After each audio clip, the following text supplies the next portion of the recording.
Welcome to today's broadcast. No matter what kind of day you are having, please remember that God is big and He is good. He is bigger and better than you think. How is childhood innocence regained? How can the wear and tear of the inexcusable things that have happened to us be somehow reversed? The Samaritan woman that Jesus met at Jacob's well undoubtedly had some wear and tear from the events of her past. We read in John 4:16 through 18. "Go and get your husband," Jesus told her. "I don't have a husband," the woman replied. Jesus said, "You're right. You don't have a husband, for you have had 5 husbands, and you aren't even married to the man you're living with now. You certainly spoke the truth."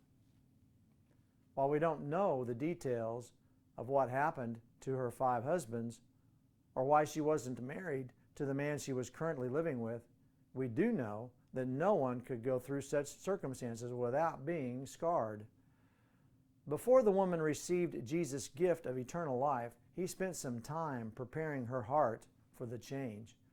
Jesus reveals to her that His reality is far superior to what she has ever known. Then Jesus reveals His identity to her. We read in John 4:21. Then Jesus told her, "I am the Messiah." The woman was so moved by her encounter with Jesus that she forgot about her original and purpose for coming to Jacob's well, leaving her water pot at the well. How do we know that the woman made a change from living under the law in the way that a religious Samaritan would live under the law to living under grace? Now let me add something here. The woman doesn't fit neatly into one of my boxes. She was an Old Covenant believer, was she? Or was she just another pagan? It is important to understand that the Samaritans largely followed Jewish law, but added their own pagan practices to it. The woman appeared to have some kind of relationship with God. She did not hate God or deny His existence. But as Jesus revealed to her, she did not know Him in truth. She had a lot of man-made fiction mixed in with her worship of God, which had to be dealt with before she could ever move into His grace. I think this is not much different than the situation we have with the majority of Christians today.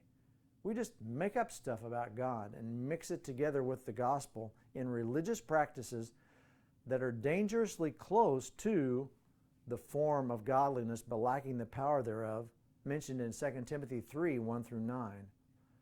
And fiction about God has to be dealt with before we can ever fully move into His grace.